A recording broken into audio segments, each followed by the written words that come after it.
Assalamualaikum warahmatullahi wabarakatuh. Bismillahirrahmanirrahim. Nahmaduka ya ghafuru ya syakuru. Mashalli wa sallim barik ala sayyidina maulana Muhammadin wa ala alihi wa sahbihi asfa'in. Nama ba'du. Rame jamaahnya gini-gini, itu dikelola oleh manajemen. Ada masjid yang kelihatannya sepi, jamaahnya ya sedikit tapi kadang-kadang diridhoni Allah. Kenapa? Karena masjid itu enggak menjadi problem sosial bagi komunitasnya. Saya beri contoh, masjid rame tentu baik, nggak perlu saya ceritakan, karena masjid rame itu ya mesti baik. Masjid yang banyak jamaahnya tentu baik, itu nggak usah dibicarakan. Tapi ada beberapa masjid yang sepi, tapi Allah itu suka. Kenapa? Karena lembaga agama itu nggak boleh mengganggu sistem sosial. Jadi kita tidak pernah tahu cara berpikir Nabi. Yaitu banyak kan sahabat habis sholat duhur, ba'diyah di masjid, qobliyah di masjid. Apa kata Nabi? La taj'alu buyutakum kuburan, cung nak apik aja mbok entek-entekno ning masjid, omam yo bagai keapian. Rumah kamu jangan jadikan kuburan. Jadi sholat sunatnya di masjid, ba'diyahnya di masjid. Pulang-pulang tanya, "Mah, makannya di mana?" Terus marah-marah karena kurang disediakan makanan. Kan lucu kan? Di masjid qobliyah, ba'diyah, pulang-pulang tanya apa? Makanan. Tersinggung lagi kalau belum disediakan.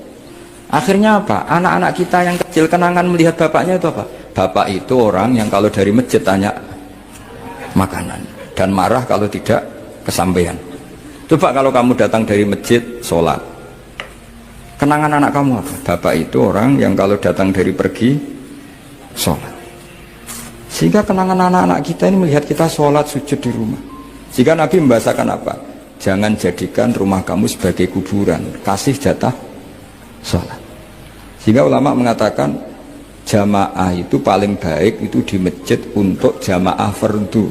Untuk sholat sunat beberapa malah sebaiknya di rumah. Sehingga saya ini sebagai kiai ya sering bingung. Bingungnya kadang ada orang terlalu overacting, ingin masjidnya ruame sehat. Yang satu enggak. Saya ini sering dipamiti. Biasa akhirnya bingung. Bingungnya ya barokahnya ngalim itu bingung. Kalau enggak ngalim malah enggak bingung. Karena ya sudah harus gitu. Sampai tak beritahu ya.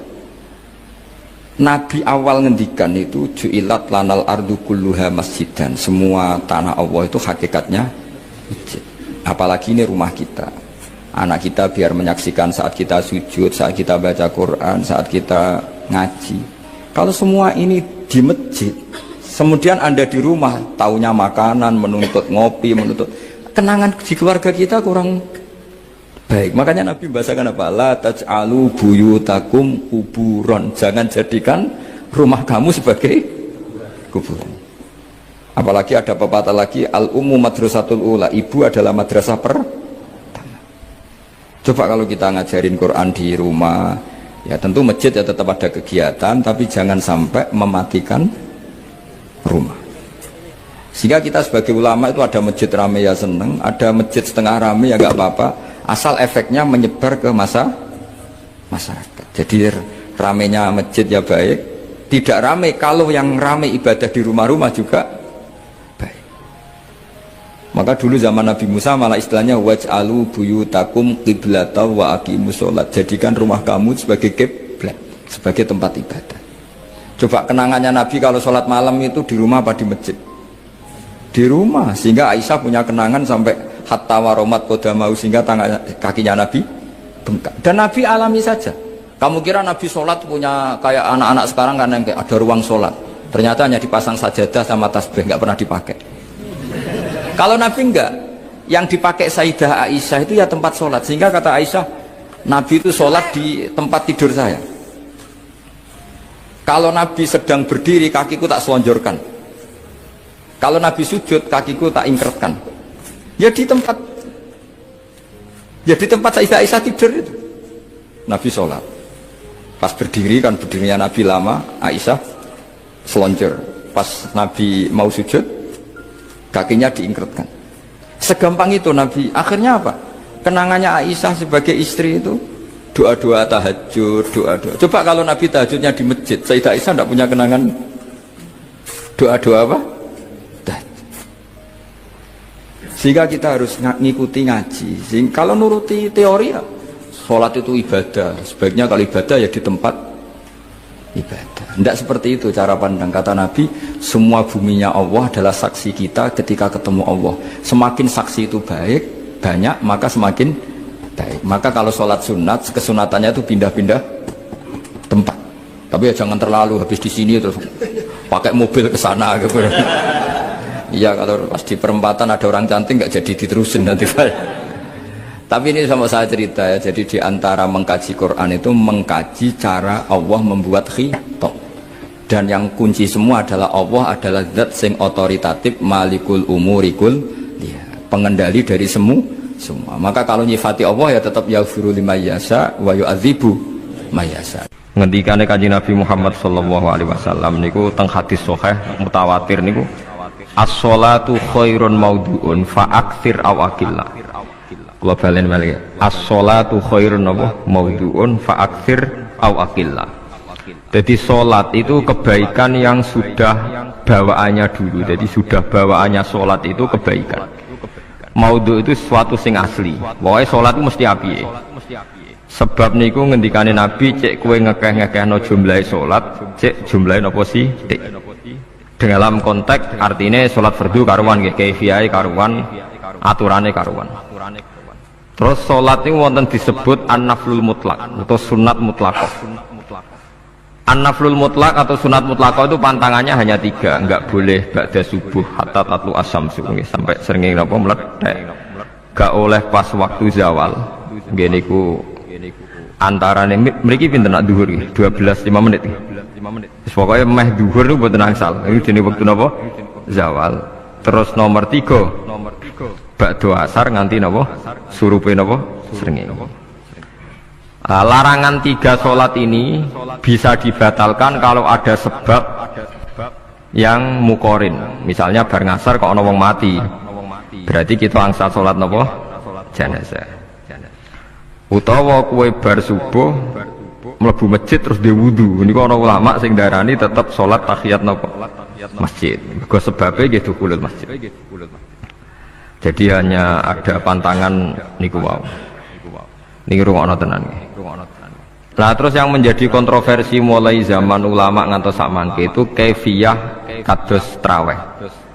Wis ora usah tersinggung niki ilmu.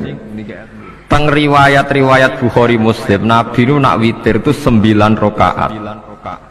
Lam yakut min hunna fi akhirihinna illa wahidah. Di Nabi nate sholat witir itu 9 rakaat enggak duduk sama sekali, mau terakhir duduk pas ke-9 terus salam. Nah, sebagian riwayat Nabi memotong sholat itu sholatul laili masna berarti 2 8 terus 1 witir. Niki rungono tenan. Sehingga ketika ada sholat traweh yang 4 rakaat tanpa tasyahud, sebetulnya secara fikih pasti kita sepakat sah. Karena kalau 4 rakaat tanpa tasyahud pertama, kenapa kita katakan sah? Karena Nabi malah pinten songo, lebih seru dong. Buat ini karena menjadi kontroversi. Nah, dan tidak satu pun ulama di dunia yang mengatakan tasyahud awal itu wajib.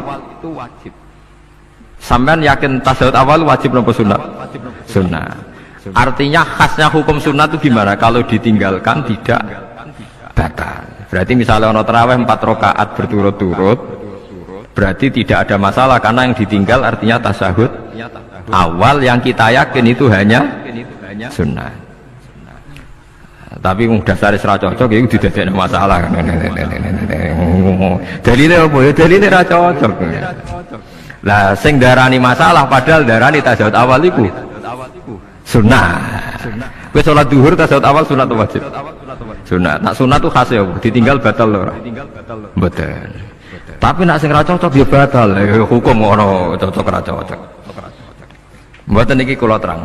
Nah, tarawih itu yang kontroversi ini teng kitab Majmu' karangan Imam Nawawi. Ya akal-akalane tiang-tiang niku. Kula nganti sakniki kan mboten nate ngimami, tapi nggih tak kandhani imam.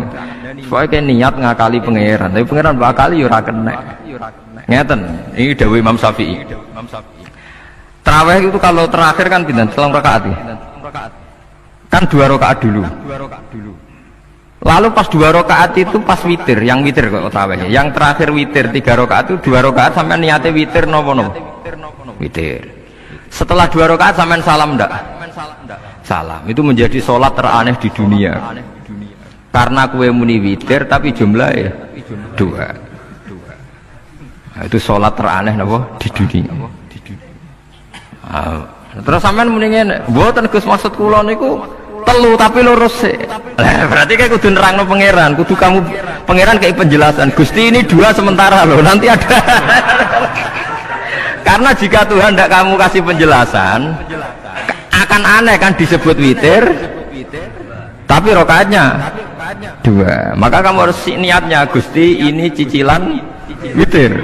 Nah, sehingga jangan kira engkau 2, tapi ini nanti 3. Nah, itu makanya setiap bilalnya atau matinya kan solu sunnatan rokataini minal witri. Jadi diumumkan sholatlah 2 rakaat tapi yang 1 paket dengan cicilan witir. Lah itu lucu. Karena Anda sekali bilang tuh witir berarti Anda bohong kan, nyatanya 2 rakaat. Tapi kritiknya Imam Syafi'i ini kan lucu. Imam Syafi'i yang imam kita tuh mengkritik itu sholat aneh kalau begitu. Sholat tuh kalau sudah salam itu dianggap sholat mustaqillah, sholat yang mandiri. Nggak bisa sholat kok berta'alluq dengan sholat setelahnya. Sholat itu kalau sudah dimulai takbir, diakhiri salam ya selesai dan menjadi sholat yang mandiri. Nggak bisa sholat yang mandiri nih. Engkau nasibku ngenteni yang satu itu. Iso sholat tapi selesai yo. Selesai. Sebab itu seharusnya witir agak resiko ya orang rakaat langsung tasahud awal, engkau terus tambah sak rakaat. Kados mirip maghrib lah, mirip apa? Maghrib. Tapi itu kan masalahnya tidak populer juga. Nah itu. Akhirnya diakali wa shollu sunatan minal witri nggih. Mriki ono minal witri kan? Itu kalau diterjemahkan salatlah kalian paket witir tapi ganjil sih, paket witir tapi gendep sih, tapi sementara Gusti tapi kan kita bingung itu cara pangeran juga bingung tenan ngadepi. Nah, makanya itu nak cara kula ya ora usah dijerok-jerokno pokoke ngene iku. Ya dadi barang keliru kadang ya muga-muga sepuro pangeran ya ora usah ngono. Jadi nak salat ya nak cara Sayyidina Utsman itu memang beliau bilang 2 rakaat itu berdiri sendiri karena salat itu setiap 2 rakaat selesai. Setelah salam itu selesai. Nanti yang witir ya 1 witir. Makanya 2 itu rasa ana witir-witiran cara Sayyidina Utsman. Muga Nabi dawuh wa autir bi wahidatin. Kemudian salat-salat Anda yang 2 itu ditutup witir. Berarti ya yang salat kedua ya sholli sunatan ya biasa saja nafal mutlak. Enggak usah nyinggung-nyinggung napa? Witir. Nggih. Loh ini penting sekali karena nyatanya ada witir kan? Nyatanya tidak nopo witir. Lah nanti yang 1 terakhir witir. Ya tapi adatnya ngoten iki. Jadi ini perlu sampean ketahui, sholat itu memang banyak masalah di secara fikihnya. Karena tadi kalau sampean niat witir, setiap sudah salam itu kan berarti selesai dan berdiri sendiri. Lah kok suwe-suwe nak rakaat sing terakhir batal lah berarti sing ngarepe melok batal. Mergo sak paket koyo capres mbek napa? Cawapres. Ya ora iso salat kok ono. Nah itu paham ya. Terus niku kefiah. Di sampean memang akal-akalan tegene witir pun bener solu sunnatam minal witri rakaataini. Jadi niku rontok bener ya rontok ngawur. Ngawurnya itu tadi wong salat iku mustaqillah setelah ditutup salam selesai kok bergantung. Hanya nasib 2 ini kan bergantung setelahnya kan? Mana ada sholat kok sudah ditutup berkaitan. Mulane kula niku nak witir ya ora tau tak niati witir. Mun kula ora cocok mbek pengumuman niku ora pati cocok. Tapi kan kula makmum. Ora malek dihisab kan cara salah ya. Usolli sunatan anut imam teng ati kula pun supaya nah ame salah ya malah salah, nak bener ki melok napa? Bener. Tepak-tepakan ngoten mawon. Jadi kalau ini wong alim fikih tapi paling tersiksa, kok kalah mbek adat, kalah mbek napa adat. Nentang adat ora apik. Jare Nabi kono umume wong ya melok umume wong. Nek wong pintu ya melok napa? Pintu. Nah itu ngintikan Imam Syafi'i, harusnya punya rasa malu orang yang mengatur sholat sedemikian rupa. Sebetulnya sholat itu niatem salah lah, keliru lawung sholat itu wis apik, ora usah detail-detail napa niat. Lalu dari Imam Syafi'i kowe mlebu masjid niat duha ya untuk tahiyat masjid, niat tahiyat masjid nek waktu duha ya untuk duha. Karena wis barang apik, wis piye-piye tetep apik. Ngono, dadi ora usah ribet-ribet niat ngono bae, wong barang apik. Paham ya? Tapi kan sederhana kan sebenarnya kita tidak perlu bulat, tidak perlu apa? Bulat. Paham ya? Terus ini penting. Nah, terus yang ketiga masalah kesunatan jamaah dan tidak. Ini kalau terang detail. Menurut hukum fikih, tahajud itu jelas gak disunatkan jamaah. Witir juga gak disunatkan jamaah. Tapi semua ulama yang bilang tidak disunatkan itu nggak ada yang memfatwakan hak batal kalau berjamaah. Jadi tidak ada yang bilang dikatakan batal kalau jamaah. Cuma tidak disunatkan jamaah. Tapi Rasulullah itu pernah main di salah satu sahabat di waktu duha. Sahabat itu sakit, ingin ngundang Rasulullah, kepengen dalamnya di kenangan nanti tinggi sholat sinten Rasulullah. Ternyata Rasulullah ketika sholat, anak-anak dan istrinya yang sakit tadi ikut jamaah dan Nabi membiarkan. Bahkan Nabi sempat ngatur shaf. Padahal itu satu bentuk sholat yang kategorinya agak disunatkan apa? Jamaah. Itu makanya Imam Nawawi bilang sholat-sholat yang enggak disunatkan jamaah itu masih boleh jamaah. Seperti witir, duha. Nggih, tapi aja terus jadi gerakan tahajud bersama. Nah niku kula ora cocok nih. Wong ora kepengin tahajud kok dijak napa? Tahajud. Kula nggih nate dipamiti Gus ana tahajud bersama. Cangkem ora usah. Wong sing ngeloni bojone yo lagi ibadah, bocah ibadah sing ora enak ngono lho.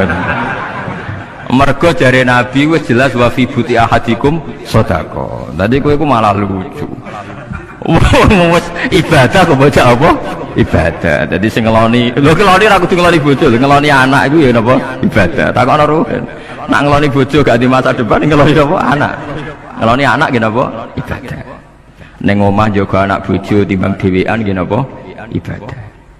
Mulane kula nu rapati cocok nek ana tahajud bersama oleh tapi aja dadi gerakan. Nak sing pun nglampahi nggih monggo, sing umate seneng nggih monggo, itu tetap baik. Tapi baiknya bergantung sejauh mana ini tidak dimasalkan. Sekali dimasalkan tetap tidak napa baik. Karena nanti punya akibat yang sedang baik diajak baik yang lain, dari baik nikmat menjadi baik gremeng, itulah itu perkara kan. Hanya orang kan sepakat kan nak ngumpuli bojo ibadah, kabeh ulama sepakat kan. Dan itu penggemarnya banyak. Terus dijak ibadah yang penggemarnya sedikit. Dasar imamnya ra cocok. Lah itu kan resiko agama dikomentari kan tinggi. Makanya tidak usah dimasalkan. Sing kelon ya keben, sing turu ya napa? Keben karena turu ki ibadah kan. Wong turu niku mari ra maksiat. Wong zina mergo apa? Mergo ora turu. Wong maling mergo ora turu. Wong ngrasani wong mergo ora turu. Mulane kula nate cerita teng ngaji niki ana ulama wali. Saking seneng ibadah nganti janggal. Ana gak wali sing makome kaya aku. Dituduhno wali sing saurip-uripe kok turu kecuali salat fardu. Yaiku wali sing setingkat kuwi. Mboten trimo Gusti tapi niku kok turah turu ya takokno sesuk. Kena apa kok turah? Jebule tak takoki kena apa jenengan turah turu. Ya wong turu ora iso maksiat. Tapi nak kue poso tahajud jenenge wong melek tepatine nduk ndi-ndi tetep paling selamat ku apa turu. Akhirnya ngakoni jebule alim kue lah ya dadi turu iku iso dadi wali. Ke wong turu ora ngarah zina, ora ngarah maling, ora ngarah ngrasani wong. Dadi mulane akeh wali sing berangkat saka napa turu. Mulane Ashabul Kahfi ku wali sing kramate ku turu suwi. Mergo turu iku nak tepak. Niku iso dadi napa? Wali. Mulane kenapa keramat Ashabul Kahfi napa? Turu. Tapi aja tiru. Lha iki cerita ilmu, dari ilmu ora kudu setuju niku niki ilmu. Difaham ya dados. Kula piyambak pribadi belum pernah tahajud jamaah sama istri saya. Kula piyambak jarang tahajud. Tapi memang saya beritahu kalau sholat-sholat yang kesunatannya itu tidak jamaah, sebaiknya jangan dipaksakan jamaah. Karena kadang fadilahnya disirron. Kalau balik malih, seperti sodakoh. Kalau zakat wajib itu sebaiknya diumumkan supaya orang tahu bahwa dia sudah melakukan kewajiban. Tapi kalau zakat tidak wajib, sebaiknya sirron, sebaiknya rahasia. Begitu juga sholat jamaah itu kenapa baik di sholat fardu? Karena kalau yang tidak jamaah kan dikira dia tidak sholat, makanya kesunatannya sholat fardu jamaah. Tapi selalu potensi riya, sum'ah, pamer itu ada, sehingga ada sholat-sholat yang dari awal didesain supaya tidak kelihatan orang, yaitu sholat nggak usah berjamaah, plus baik di rumah. Semua ulama ijma sholat sunat itu baik di rumah apa di masjid? Di rumah. Di rumah, di dalam kamar sama di kamar tamu, ruang tamu, baik di dalam kamar.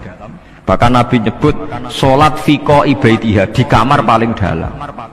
Nah, bagaimana mungkin sholat yang sudah didesain sirron begini, misalnya kayak tahajud, disunatno bengi-bengi ben ra wong roh, disunatno ning jero kamar ben wong ra roh. Jebule jamaah kan jadi aneh kan. Tapi kan nentang ya goblok, barang apa kok mbok tentang. Ya tapi kowe tenanan ya goblok kok ora sunah Nabi ku, Pak. Mulane aku ora takok itu yang jenengan takok kok ngubang bul. Makanya aku wong alim dadi bingung. Bingunge iku mergo akeh ilmune ora kok koyo bingungem. Tapi sing jelas peminat ibadah kelon itu lebih banyak. Ini aku mau mesti ini. Karena Anda harus sepakat kan kelon itu apa? Ibadah. Kita sepakat kan. Dan itu peminatnya banyak. Itu sekali ada pengganggu pasti dikomentari tidak baik. Padahal pengganggu yang ngajak tahajud. Itu akhirnya kan tahajud jadi korban dikomentari gara-gara pengganggu. Nah itu yang saya tidak senang. Dieling-eling. Kalau Anda orang soleh, kemudian anak Anda pamit mau sekolah di Jerman, pilihan Anda mengizinkan apa enggak? Karena potensi jadi fasik ya tinggi, karena di tempat-tempat mas. Potensi berdakwah dari daerah yang untuk daerah yang tidak ada dai-nya menjadi ada. Itu mesti ulama itu berdebat. Misalnya punya anak pamit mau kembali atau keluarga. Yang satu cara berpikir optimis. Awal ada dai di beberapa negara Eropa itu ya barokahnya imigran, pekerja, mahasiswa. Dan semua itu bumi Allah, harus ada tasbih, harus ada tahmid. Dan itu harus dimulai dari kemauan atau mengizinkan anak asuh kita ke sana. Tapi di sisi yang lain potensi jadi fasik itu tinggi sekali. Wamana iman pas-pasan. Nah hal-hal seperti ini itu pasti jadi perdebatan. Dan kita harus menjawab. Dan tadi kayaknya di semua Basul Masail Pondok Salafiyah jawabnya pede semua, nggak ada ragu, nggak ada khilaf. Baguslah kalau pede. Meskipun nanti mungkin ada ulama lain yang cara berpikir apa? Berbeda. Sehingga ini saya cerita ya. Sehingga di kitab-kitab fikih, misalnya saya kok hidup di Bali sudah punya komunitas ngaji. Itu kok saya pindah ke Sukorejo sini, banyak ulama yang mengatakan haram karena membiarkan bumi Allah yang sudah pernah ada orang yang sujud kemudian ditinggalkan kosong dan kemudian dikuasai orang yang tidak sujud, jadi dianggap itu pembiaran. Jadi banyak di kitab Qalyubi, sarahnya Mahalli, jika ada seorang muslim yang hidup di negara orang kafir, dia nyaman, tidak dapat teror, itu nggak boleh lagi pindah ke negara Islam yang sehat. Karena takutnya li Allah yastauliyal kafir tilkal buka, supaya bumi itu tidak dikuasai orang kafir. Jadi ini hal-hal yang para fuqaha itu harus berdebat. Karena ini masalah-masalah furu'iyah. Sehingga mulai dulu ya banyak ulama yang nyun sewu berpolitik, mulai Wali Songo sampai sekarang alhamdulillah yang minat banyak. Mungkin bedanya ikhlas sama tidaknya. Tapi kalau saya pernah dikeluhin utusan dari ya komunitas Islam Indonesia itu dulu itu ceritanya banyak yang dari Kamboja. Dari kalau dulu orang cerita itu orang Cempa. Itu setelah di Indonesia besar Wali Songo dan Brawijaya 5 itu sudah mulai oleng, itu singkat cerita mereka berpikir ingin bikin kerajaan apa? Islam di Demak Mintoro dengan raja pertama yaitu Raden Fatah, karena Raden Fatah ini putra Brawijaya. Padahal setelah jadi kerajaan ini era cucu sudah konflik, berebut kekuasaan Akhirnya sampai jadi Jipang, jadi Jogja, jadi Solo dan seterusnya. Tapi kata Mbah Mun itu tetap barokah kata. Karena orang Islam terus terbiasa mimpin. Sekeliru-keliru sidik, semoga orang Islam biasa mimpin. Sehingga zaman Mbah Hashim ya sudah mimpin Masumi, zaman Ki As'ad pengaruhnya besar, sampai sekarang Kiai-Kiai pengaruhnya besar. Nah barokahnya Kiai-Kiai pengaruh besar ini sampai moral jadi ukuran. Misalnya sekarang ada calon bupati kok nggak sholat itu pasti kalah. Jadi sholat itu jadi tolok ukur untuk calon apa? Bupati. Meskipun mungkin punya efek pura-pura sholat, tapi nggak apa-apa lah. Sementing moral ini jadi ukuran. Sementara yang di Thailand, di Patani, itu karena dulu pelajarannya tasawuf, itu orang nggak ambisi mimpin dunia. Tahu-tahu dipimpin. Dan akhirnya nyuwun sewu ya saage Islam-Islam yang dulu terlalu tasawuf karena nggak punya pengalaman memimpin. Akhirnya lazimnya konsekuensinya hanya dipimpin. Tapi Islam Indonesia beda. Karena kulino mimpin itu akhirnya dari orang Islam biasa menjadi Islam yang sholat sampai Islam yang bisa ngaji itu bisa mimpin negara. Tentu yang paling populer dimulai Gus Dur. Jadi ini sesuatu yang barokahnya istihad para kiai.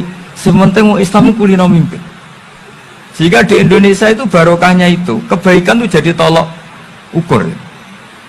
Ada orang kok terkenal koruptor atau terkenal nyuwun sewu selingkuh atau terkenal apa itu pasti tidak jadi. Karena moral itu menjadi tolok ukur.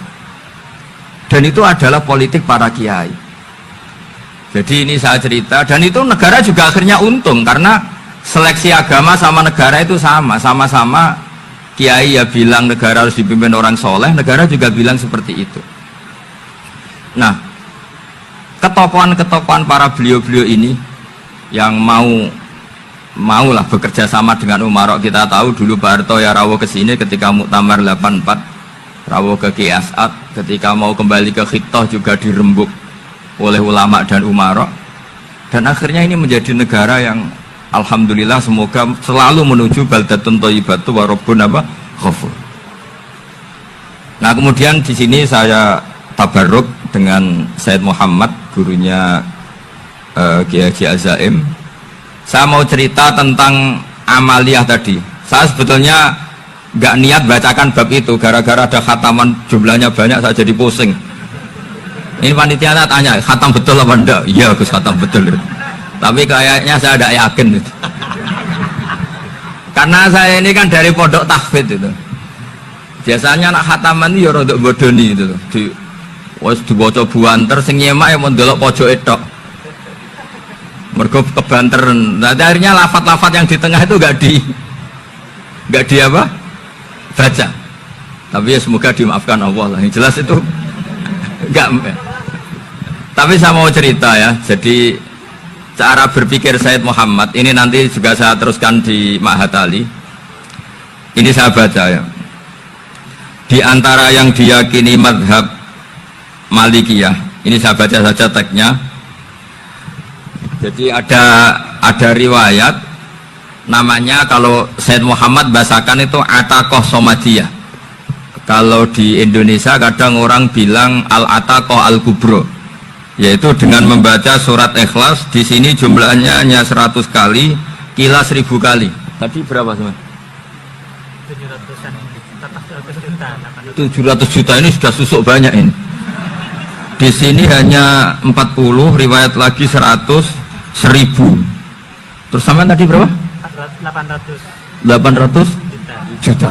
Wah ini sudah susuk ini. Itu anak cucu sampean pasti masuk surga itu kalau gitu. Ini saya baca, ini kitabnya Said Muhammad ini. Suratul Ikhlasi wal Itqu minan nar. Akhrajat Tabrani fil Kabir an Fairuz ad-Dailami wa wa ibnu Uftin Najasi.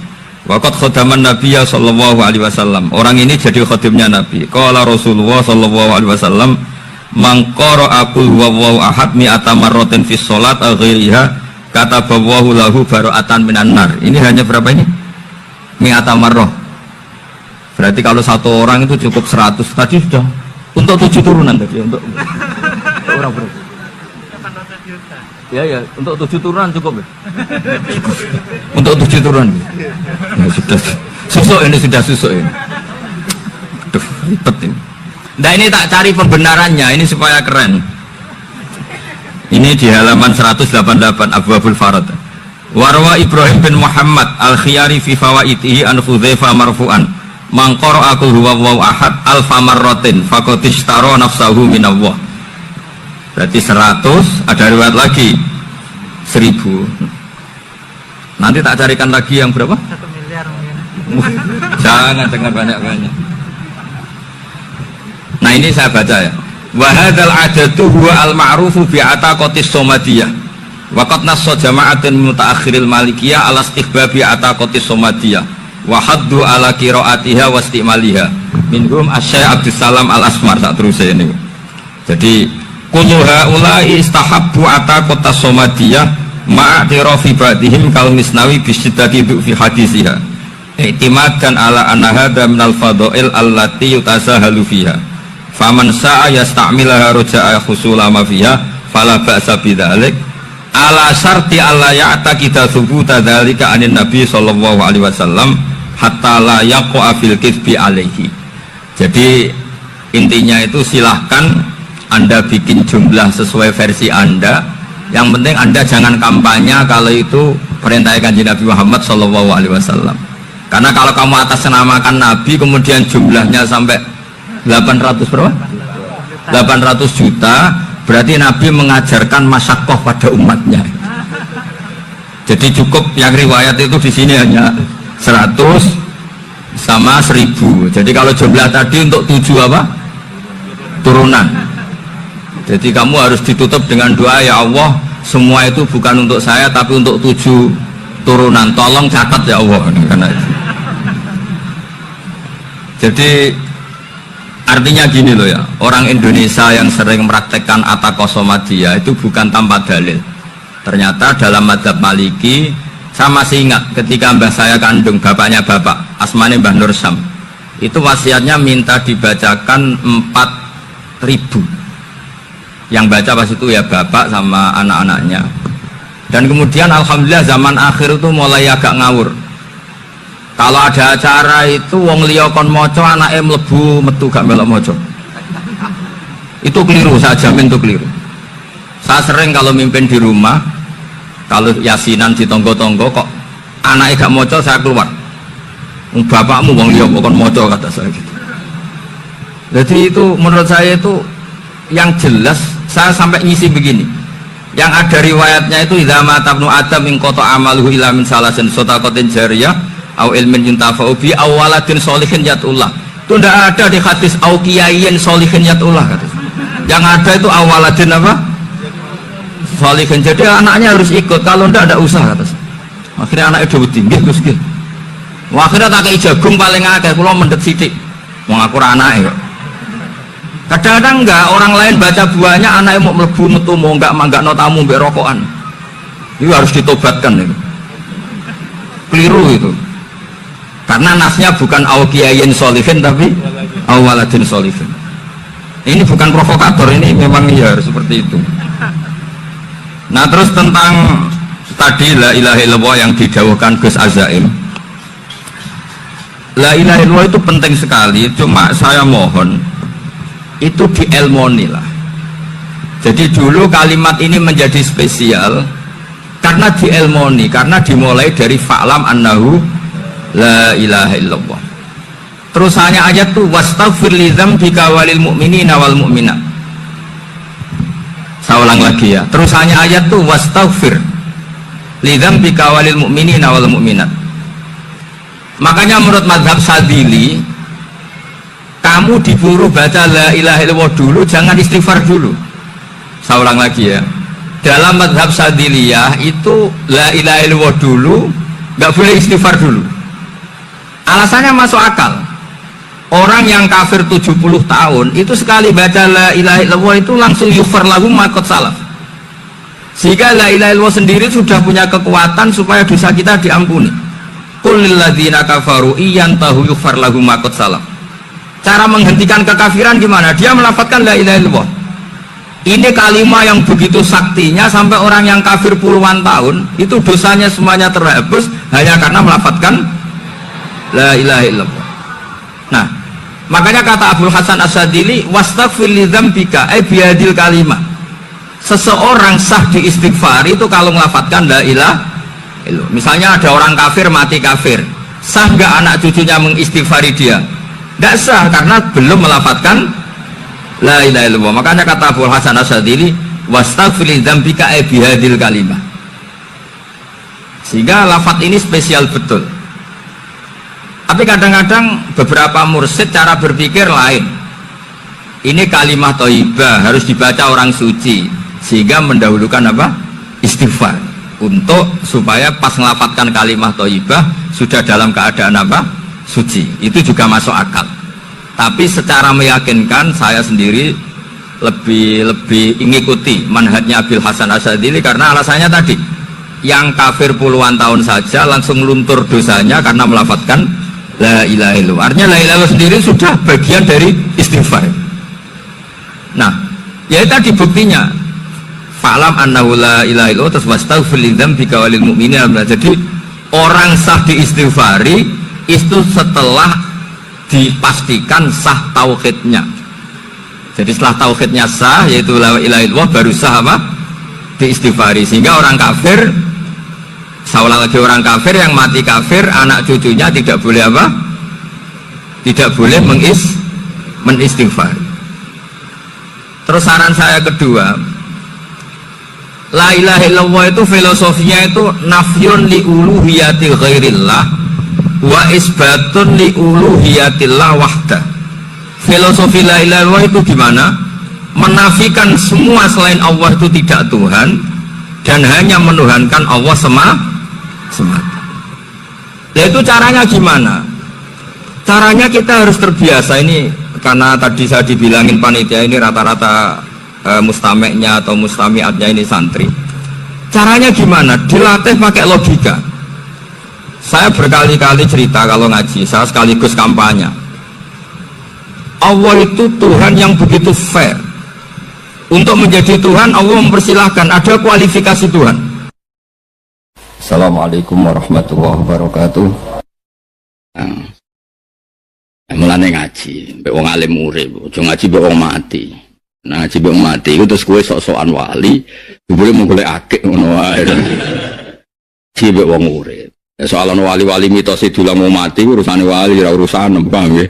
Urusane ngaji mbek wong urip ngene iki, engko nek entuk ya didol, nek kepayon ya alhamdulillah. Wong donya iki apa? Donya ya kudu entuk wong apa? Hafid yo payu. Mubalek yo payu, perdukunan yo payu. Ya enak ning dunya ku enak, pangeran cek apiane. Opo didol kena ning Allah karim. Kuwi nak tahajud itu munajat mbek pengen Gusti jenengan cek apiane. Agama barang sakral jenengan dol jenengan barno mawon sing ketul. Cara aku dadi malaikat azab ha. Wah. Mulane ra dadi perkara mangkel tenan cara kula. Oh, boleh didol. Lho jin ngono lho perdukunan jin. Kedua didol iso. Mriki ono sing jaga. Kula nate wawancara mbek tukang jebul. Niku piye? Iso nerangno Den. Wah seruat wae dunyaku. Iya iso didol gitu. Budal iso ya budal. Kontrak ya. Oh iso kabeh dunya. Agama ya kena ya padha kena kabeh kena. Subhanallah. Repot. Ya, saiki jin balenan. Dadi nak ngono sama iku ya ora mesti maknane sing koyo diceritakno mau kiye desa sing kriyat-kriyat. Tok ya. Nah, itu paling angel yang ulumul Quran. Apakah lafaz itu ismiyah, apa lafaz itu wasiyah? Nah, kita sebagai orang yang menekuni Quran, maksudnya kita itu ya kita semua lah. Kue barang juga jalalan gawa sawi. Jalalan. Lo kalau orang sering diskusi mulai nyun sewu Mbah Mun anggere diskusi tafsir ya kalian kalau anggere ngendikan tafsir seringnya. Kalau dudu tafsir itu sing aneh-aneh. Bukan apa-apa, kita sing pantes dijak bakas buatan perkara pilih-pilih murid itu buat. Misalnya bakas kue apalah mabadik, terus piye ngawitine bakas itu konti, Quran rapal, takut hadis rapal. Apa lo bojal jalut? Kan terlalu hubungannya. Sampai diskusi ilmu apa? Tafsir. Gak nyambung. Ya tak terang dong. Nah insun juga sama. Insun itu orang yang potensi lupa. Welalinan jenenge insun. Nah sekarang syaiton itu mutamarrid, syato atau syatona, ada yang bilang syatona, ada yang bilang syato. Nah syato berarti nunnya zaidah, kalau syatona berarti nunnya apa? Asli. Kullu mutamarridin sama syaitonan. Mulane bisa ngaji Jalalain iki soalnya setan kabeh. Ketika kowe mutamarid ala Allah, gugat pangeran. Kenapa Gusti ada orang lain jenengan takdir dadi kiai, dadi habib, dadi wali kula kok tetep wis melarat ora habib, wis melarat ora kiai. Penggugatan terus pada Allah jenenge setan. Nah disebut wa kadzalika ja'alna likulli nabiyyin aduan sayatinal insi wal jinni, setan manusa dhewe. Fa kullu mutamaridin 'ala Allah yusamma syaitonan. Jika kena muni auzubillah minasyaitonir rajim, asline ya auzubillah min syarri nafsi. Lah karena mutamarid. Nah, ini disebut sayatinal insi. Tapi ketika setan itu makna isminya, dia punya nama tertentu untuk kelompok tertentu. Ya kita ini pasti tidak setan. Alhamdulillah kan. Kita ini pasti tidak setan, tapi dengan makna isminya. Tapi masalahnya kata setan tahu digo pangeran makna wasfiyah. Mesti gue mlebu. Nah, itu disebut sayatinal insi wal jinni. Setan-setan manusa lan setan-setan jin. Semangatnya apa? Setan jin itu senengane nyesatno wong. Manusa luwih nemen. Sesat-sesate dhewe ngajak-ngajak wong. Larat-larate dhewe ngurbano wong liya. Isane agama mau iku wis ngomongno, sing untung ndekne agama ora untung. Nah, kok untung dia mau ilmu rong ayat itu dienggo ngalor itu. Mulai nyai nganti mati ya. Mulai nyai nganti mati. Lah anak nyai ini 20 tahun. Berarti orang Islam mau dikenal ayat loro itu. Jadi bukan repot.